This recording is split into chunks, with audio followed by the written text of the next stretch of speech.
Good afternoon and welcome to this week's issue of Play Print21, the weekly TV news bulletin from print21.com.au. My name is Wayne Robinson. This week's issue of Play Print21 is sponsored by Rico. Thanks to them for that. The week's news in the industry is led by the continuing fallout from the Waratah Group. This is a major Melbourne printer that went down at the end of last year, owing $22 million worth of debts.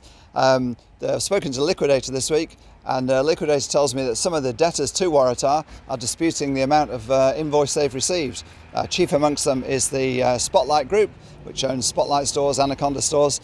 They have an outstanding invoice for $1.3 million, which they're saying that Waratah owes it $1.3 million.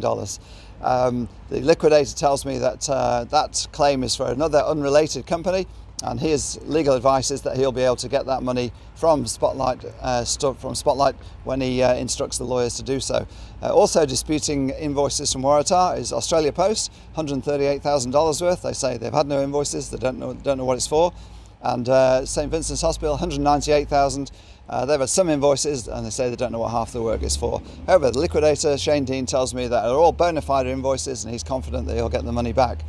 It's cold comfort though to the creditors of Waratah Group.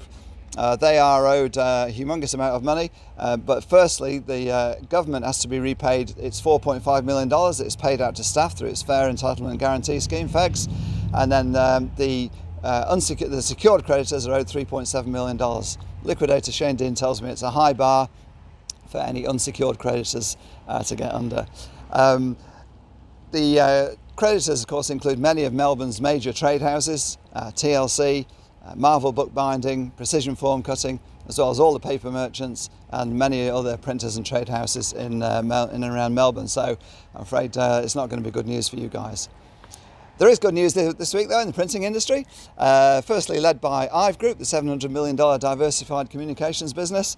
It's made 3 senior leadership appointments. It's hired Jess Ransley from MMW 3 Degrees, and it's promoted Rachel Baldovino from within. They will both be general managers of data-driven communications in New South Wales and Victoria. And then it's created a new role, Risk Compliance and Governance, and it's promoted Liana El Harani from within to take that role. So congratulations and best wishes to you guys on that. Congratulations also to Broadley Signs. Any sailor that is arriving in Newcastle these days will be greeted first thing they'll see is a huge sign saying welcome.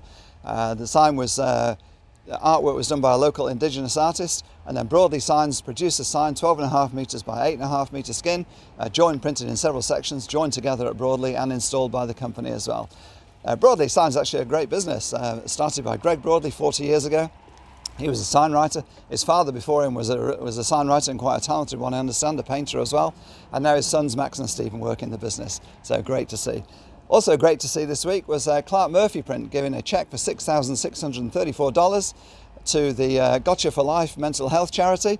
The $6,634 represented $1 for each of the fan in the stand cutouts that Clark Murphy produced. A great initiative, brilliantly executed, and which saw a lot of work come into the business in an era when there was hardly any going around, of course, in the COVID era.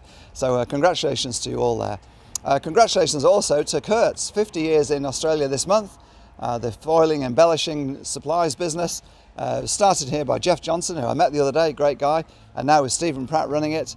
Apparently somewhere around the world 5 billion people each day come into contact with Kurz product. 5 billion. That's through the foils in banknotes, foils and embellishing materials on packaging, on magazine covers. So a great achievement, Kurz. Congratulations, and I'm sure we'll see you in another 50 years' time. That's it for this week's issue of Play Print21.